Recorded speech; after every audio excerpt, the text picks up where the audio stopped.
किसी एक आदमी को पकड़ो जो उस फील्ड का है।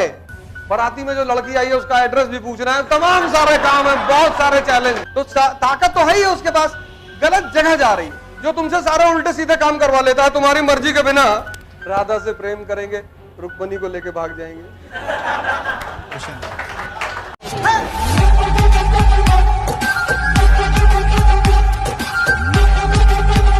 किसी एक आदमी को पकड़ो जो उस फील्ड का है।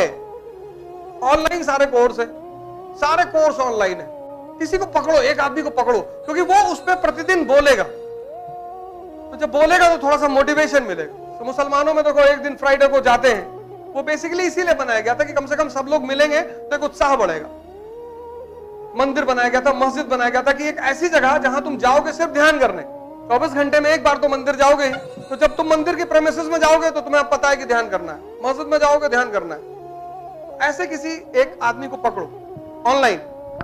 मैं तो सिर्फ कृष्ण को देखता रहता हूं, राधा से प्रेम करेंगे, रुक्मणी को लेके भाग जाएंगे। देखना ही तो है, तुम गलत लोगों को देख रहे हो। राधे राधे राधे राधे। स्वामी प्रेमानंद जी है, प्रेमानंद जी है ना स्वामी जी। मैं तो भैया उनको एक लेक्चर एक दिन में जरूर सुनता हूं। उनसे मिलने नहीं, आजकल बहुत लोग उनसे मिलने आते हैं कि दोनों किडनी फेल है। डॉक्टर ने उनसे 17 साल पहले कहा था कि 2 साल पंडित जी और जिंदा रहोगे बाबा। बाबा तुम जा रहे हो। 17 साल वो आदमी अभी तक है। कैसे? राधे राधे राधे। तुम जिंदगी में देखते किसको, ये इंपॉर्टेंट है। क्यों देख रहे हो इन लोगों को? नजर। मैं तो देखता ही नहीं, किसको देखना है ये इंपॉर्टेंट। इसलिए इस देश ने महानतम लोगों को जन्म दिया, क्योंकि इसको पकड़ में आ गया था शुरू से। इस देश को शुरू से एक बात पकड़ में आ गई कि सारा जीवन शक्ति का खेल है और सारा काम तुमसे उत्साह कराता है। तुम्हारे सबके घरों में शादियां हुई होंगी, भाई की, बहन की। तुम देखो जब तक शादी का फंक्शन चलता है तब तक ना किसी को थकान होती है, ना किसी को नींद आती है। 24 घंटे का फंक्शन है शादी का, जिस दिन शादी होती है। और ज्यादा मान लो, सुबह से आदमी बिजी हो जाता है, फिर दूसरे दिन जब तक लड़की विदा नहीं हो जाती 11-12 बजे, तब तक है वो। मतलब 28-30 घंटे का फंक्शन है और 30 घंटे कोई नींद नहीं, तो भाग रहा है आदमी।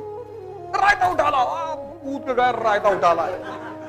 उसी में सजना भी है, थ्रेडिंग भी कराना है, बाल भी डाई कराना है, फोटो भी लेना है।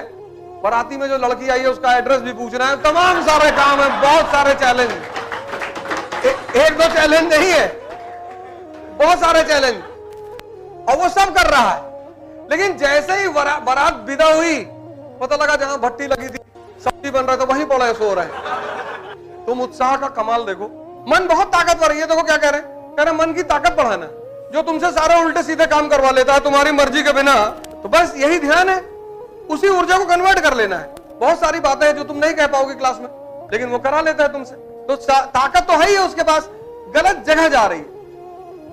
उसी को कन्वर्ट करना ध्यान कहते हैं। नहीं, जब भी तुम्हें मनोस्थिति बदलनी हो, एक बात याद रखना, जब भी तुम्हें मनोस्थिति बदलनी हो, मैं तुम्हें सूत्र बता दे रहा हूं छोटा सा, जो मैंने लगाया जीवन में, मुझे बहुत काम आया, मैं तुमको बता दे रहा हूं। तुम्हारे मन से एक चीज जुड़ी हुई है, तुम्हारी सांसें। जैसे तुम्हारी मन की स्थिति वैसे तुम्हारी सांसें। अगर तुम उत्तेजित हो तो तुम्हारी सांस बहुत तेज चलेगी, अगर तुम शांत हो तो तुम्हारी सांस बहुत धीरे चलेगी। तो जब भी तुम्हें अपनी मनोस्थिति को बदलना हो, तुम अपनी सांस को बदल लो। इंजेक्शन लगवाने जाते हो तो सांस ही तो रोकते हो, क्योंकि डर तो मन में लग रहा है, और डर को कंट्रोल कौन कर रहा है? सांस। तो जब भी इसी को बुद्ध ने विपासना कहा, इसी को गीता ने आन पान सती कहा।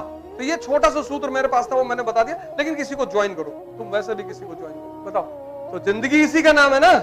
झूठ भी बोलना है, मारना भी है, लेकिन बात किसकी करनी है? अहिंसा की।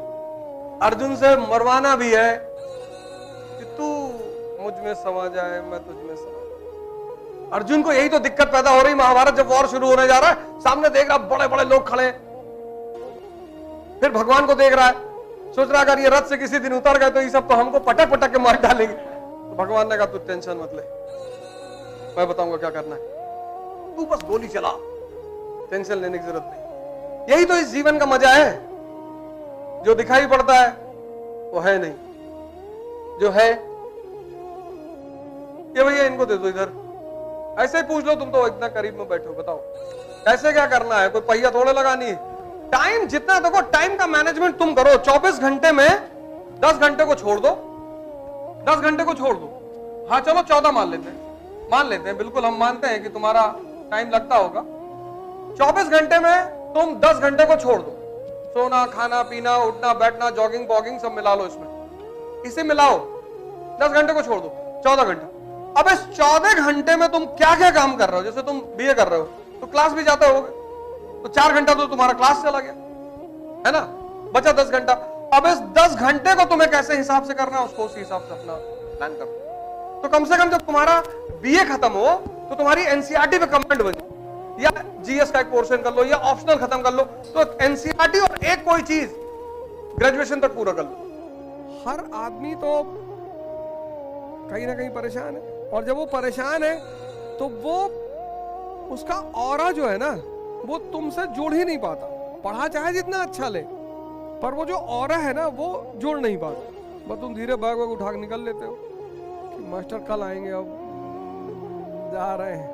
आज जो है वो बेचारा कुछ करी, वो असहाय हो जाता है। और सारा खेल ऑरा का है और कुछ नहीं है, वो सारा ऑरा का मामला है।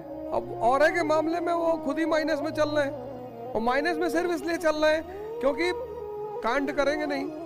इसलिए शिक्षक मतलब क्या, जो पढ़ लिया, आदर्शवादिता की बातें कर रहा है, झूठ नहीं बोलना चाहिए, झूठ ही बोलना चाहिए, झूठ ही बोलना चाहिए। क्यों नहीं बोलना चाहिए? झूठ, मांस नहीं खाना चाहिए, ये नहीं खाना, सब खाओ, मार डालो, किसी को खा लो साले।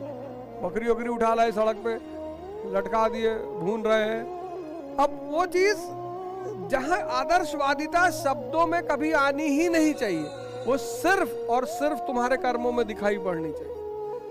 जहां भी आदर्शवादिता तुम्हारे शब्दों में आ रही है तो तुम कुछ ना कुछ भरने की कोशिश कर रहे हो। इसलिए मुझसे जो आदमी आदर्शवादिता की बातें करता है, मैं उसको तुरंत मुझे नफरत हो जाती है। हटाओ हटाओ, बाहर जाओ जाओ, अधर्म कुछ है ही नहीं। नहीं, ये सब टीचर बहुत अच्छे हैं, इनको मैं पकड़ा इसीलिए कि ये सब बहुत मस्त आदमी है, बढ़िया टीचर है।